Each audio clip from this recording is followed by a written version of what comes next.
আমরা একটা ভিডিও দেখি, আ যদিও জানি না যে এই ভিডিওটা দিলে আবার মিজানুর রহমান আজারী এখন আমার চ্যানেলের বিরুদ্ধে স্ট্রাইক মারে।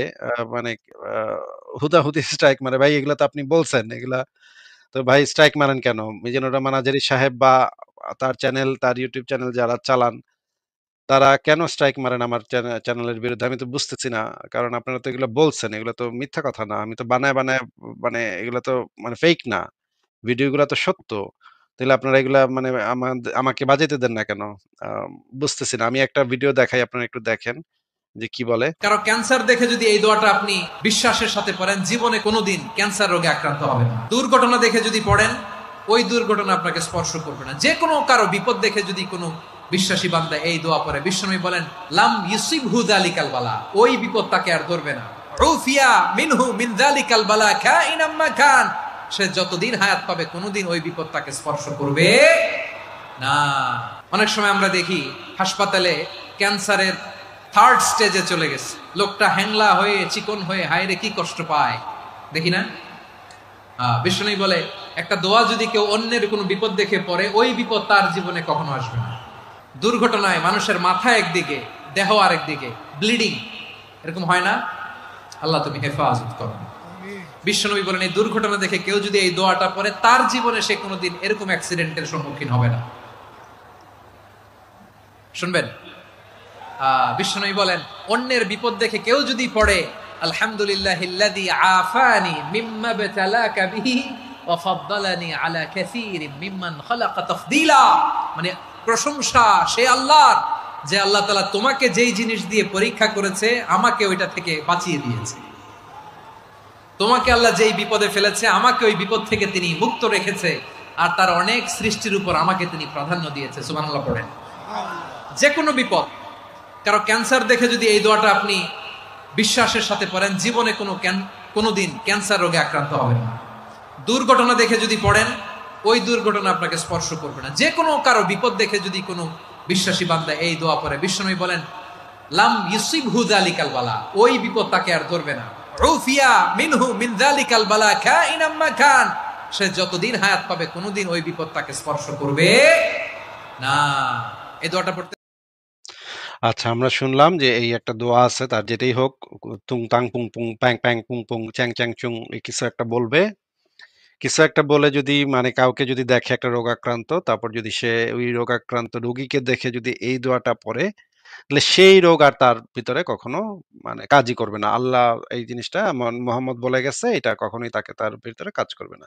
তো আমি যেহেতু এই মিজানুর রহমান আজহারিকে একটা চ্যালেঞ্জ করতে চাই, মিজানুর রহমান আজহারিকে আমি একটা চ্যালেঞ্জ দিচ্ছি যে মিজানুর রহমান আজহারি যেন এই দোয়ার যে ফজিলত, এটা যেন আমাদেরকে জাতির সামনে, ইসলামের যে অলৌকিকত্ব, মুহাম্মদের যে অলৌকিকত্ব, এটা যেন সবার সামনে প্রমাণ করে দেন।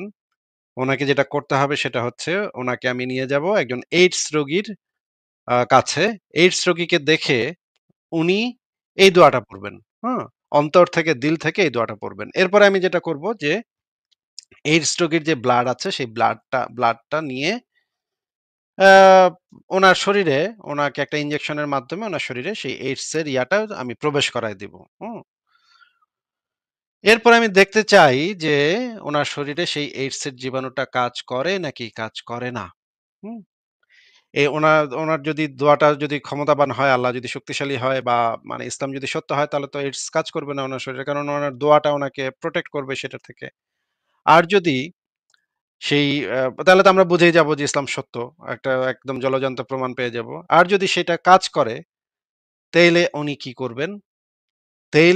করবেন? এটা উনি মানে সমস্ত বিশ্বাস দিয়ে উনার ১৪ গোষ্ঠীর যত বিশ্বাস আছে সমস্ত একত্র কইরা ওই সূরা কালাম যা ইচ্ছা পড়ুক। হ্যাঁ? আমি তাকে ১০ মিনিট সময় দিব। আপনি ১০ মিনিট সূরা কালাম যা ইচ্ছা পড়েন আপনি। দরকার হলে পুরা কোরআন তামাতা পইড়া ফেলান। হ্যাঁ? আচ্ছা ১ ঘন্টা নেন, ৫ ঘন্টা নেন। হ্যাঁ? এরপরে আপনারে আমি এইডস এর জীবাণু ইনজেকশনের মাধ্যমে আপনারে ঢুকাই দিমু। আমি দেখমু যে এটা হয় কিনা। আমি তো মানে নিশ্চিত যে ওনার কিছুই হবে না। উনার দোয়ার ফজিলতে উনি বেঁচে যাবেন। কিন্তু উনার কি এই সাহসটা হবে? উনি কি এই পরীক্ষাটা আমাদেরকে দিবেন?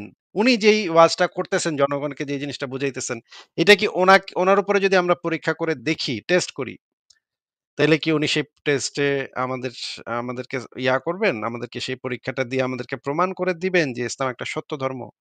আমি নিশ্চিত যে উনি আসবেন না। উনি কক্ষনো এটাতে রাজি হবেন না। উনার গায়ে এইডস এর জীবাণু ঢুকবে। তখন কাইন্দা কাইটা পাগল হয়ে যাবে। বলবে, "না ভাই আমারে মারিস না ভাই। আল্লাহর উপরে আমার বিশ্বাস নেই ভাই। আল্লাহর এই যে নবী কি বালছাল বইলা গেছে এগুলোর উপরে আমার বিশ্বাস নেই ভাই। আমারে এইডস এর জীবাণু দিস না ভাই।"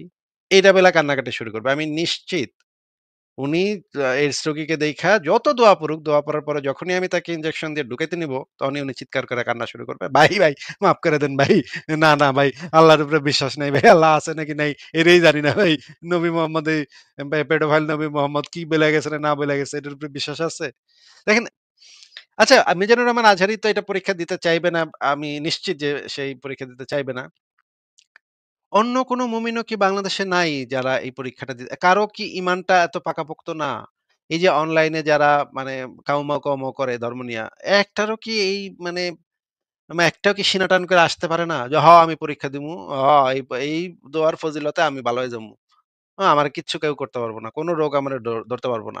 এই যে এই ইমানটা নিয়ে, এই বিশ্বাসটা নিয়ে কেউ কি আসতে পারে না আমাদের সামনে? একটা মানুষেরও একটা পাবলিকেরও সেই ইমানটা নাই। এত নাকি তোমাদের ইমান, এত নাকি জিয়াদ-টিয়াদ করবা। একটা মানুষেরও তো সেই ইমানটা আছে বলে আমার মনে হচ্ছে না ভাই। কার সেই ইমান আছে? যার সেই ইমানটা আছে তিনি আমার সাথে যোগাযোগ করবেন আমার মেইল অ্যাড্রেসে। আমি আপনাদেরকে এই পরীক্ষাটা করতে চাই। হ্যাঁ? ঠিক আছে আমরা তাহলে পরের জনকে যুক্ত করি। আমি নিশ্চিত যে কেউ এই পরীক্ষাতে রাজি হবে না। কোন বাপের বেটা মুমিন নাই পৃথিবীতে। হ্যাঁ? এই পরীক্ষাতে রাজি হবে। হ্যাঁ? ওরা তলে, তলে ঠিকই বুঝে ওই দোয়া দিয়ে কাম হইব না। তলে, তলে ঠিকই বুঝে এই দোয়াতে আসলে কোনো কাম নাই, কাম হইব না।